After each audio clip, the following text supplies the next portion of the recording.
Welcome back to A Celtic State of Mind. I'm Paul John Dykes, and today we are going to take another wander around paradise. This time last week, Carl Starfelt was a Celtic player, but he has now left the building for Celta Vigo. It was expected, of course, a very successful 2-year spell at the club under Ange Postecoglou, and one competitive appearance under Brendan Rodgers. He leaves with 5 trophies and everybody's best wishes, I'm pretty sure, as he starts a new adventure over in Spain. So we had to line up against Aberdeen at Pittodrie without Carl Starfelt. We're going to be looking at that performance in particular, the changes that we've noticed in the style of play under Brendan Rodgers, and some of the issues that game actually presented to Celtic as well.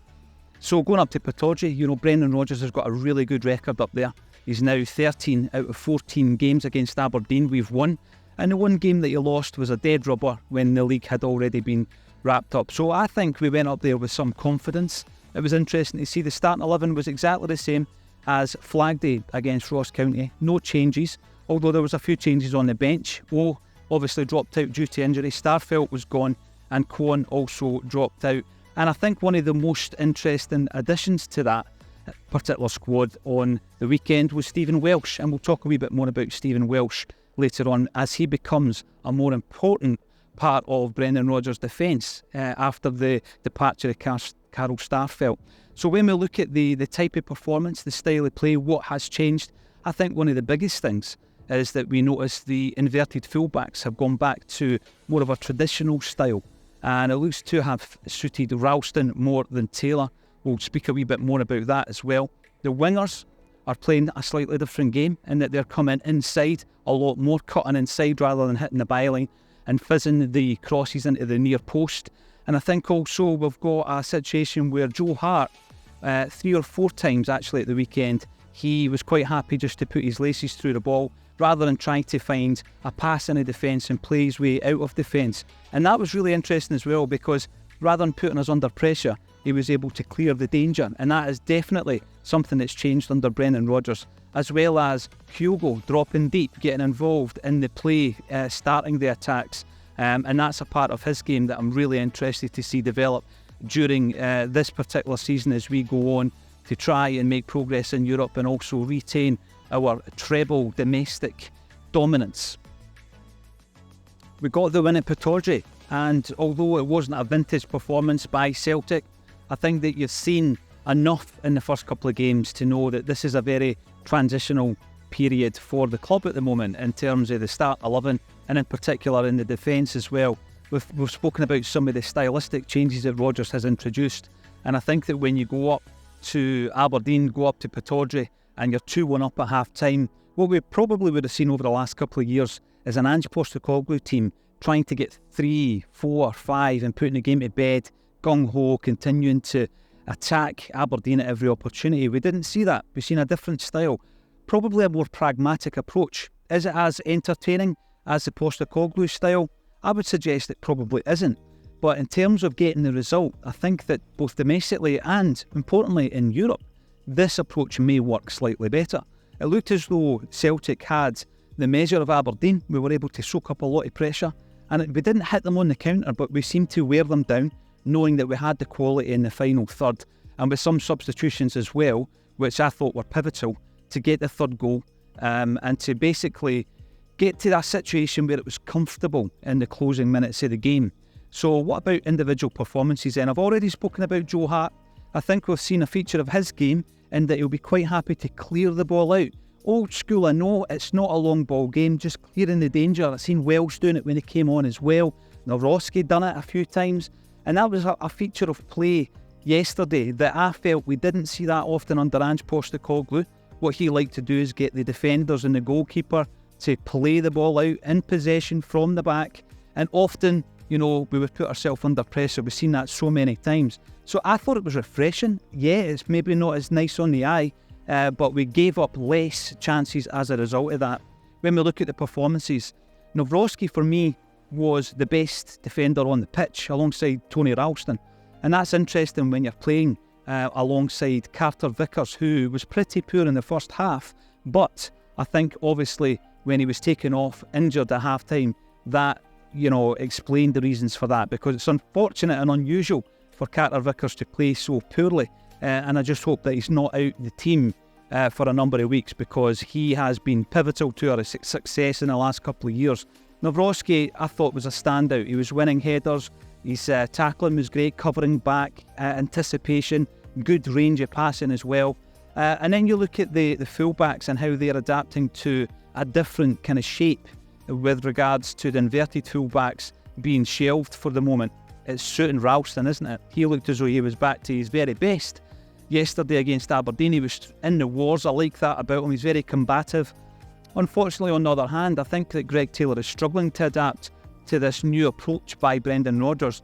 And although I don't want to write him off, I don't think he started the season off too well, to be fair.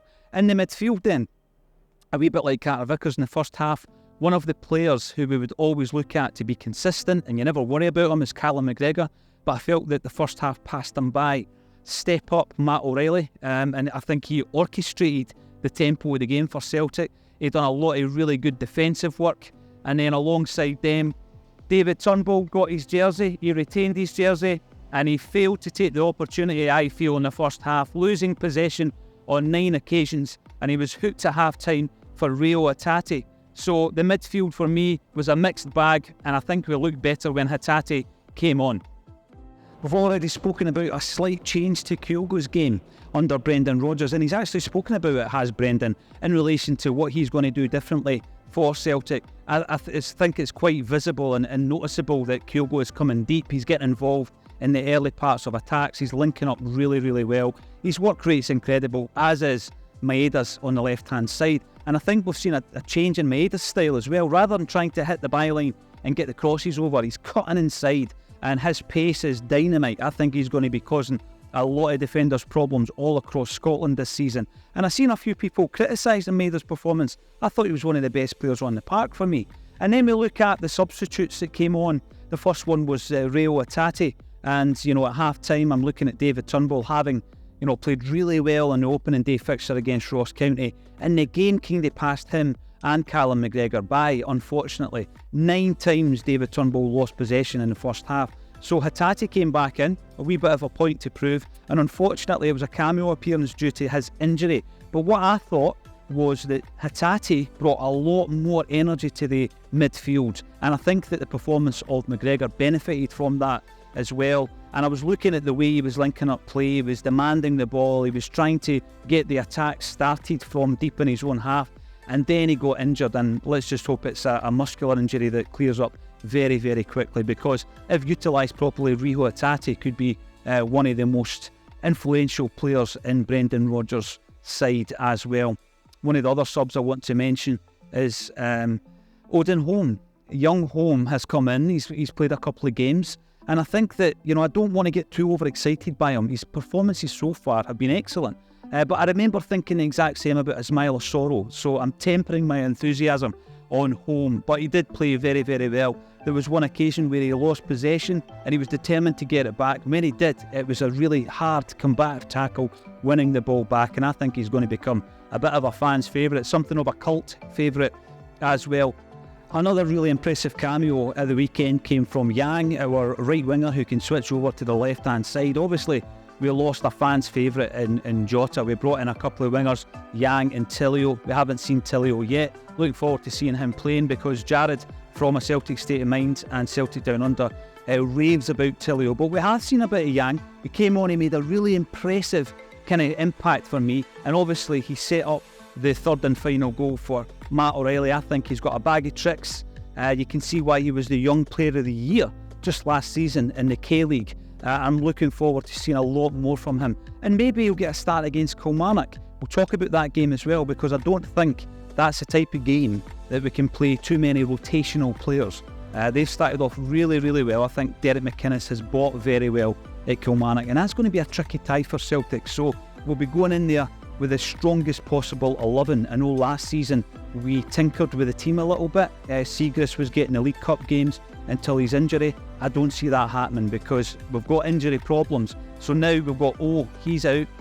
Right back, Alistair Johnston is also missing. And at the weekend there, we got injuries to Carter Vickers and also Hatate. So I don't think you can afford to lose 4 first-team players like that and then bring in some fringe players as well. We'll go for strength against Kilmarnock. So the aftermath of the game, it's been interesting to hear a lot of fans commenting about the style of play or the fact that it wasn't really a good performance by Celtic. But I go back to what I said before.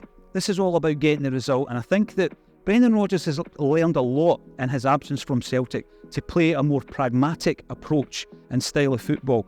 This is a man who went to Leicester City, who's an unfancied side, unfashionable side in England, and he got them to the semi-final of a European tournament. And I think he did that by being able to adapt to the performance on the night, adapt to the opponents on the night, and I think that we've seen a wee bit of that already this season. So where else do we need to strengthen? Because obviously we've lost a couple of first team players now, and in the building we would hope at the end of this week will be our new recruit from Sweden. Lagerbielke looks as though he's going to be the third central defender. Who is going to be the fourth? Well, I found it really interesting that Brendan Rodgers spoke so highly of Stephen Welsh. Stephen Welsh, of course, is a player for me who I've always championed, but I felt as though he could be on his way out of Celtic this pre-season. And that's simply because he played 6 games of football last year. And for a boy of his age and his ability, he needs to play 30, 40 plus games every single season. There was lots of interest in Stephen Welsh from high calibre clubs, and a pretty, situation where he's looking at maybe some of his contemporaries going over to Italy, and he's maybe thinking, that's the move for me. Brendan Rodgers has come out and said that he likes Stephen Welsh. He's a Celtic boy, and it looks as though he's going to be the fourth defender in the central defensive area that Brendan Rodgers runs with.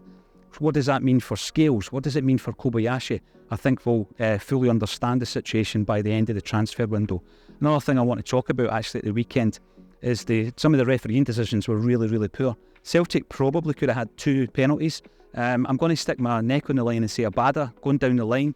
The ball hadn't gone out, he was fouled, that was a penalty. There was a handball in the box as well. And yeah, we knew that VAR was going to be an issue this season, so we're going to unfortunately have to speak about it week on week. But yeah, we won the game. Had it ended up 2-2, 1-1, these would have been big talking points. So it's important for me to point them out even when we win the game.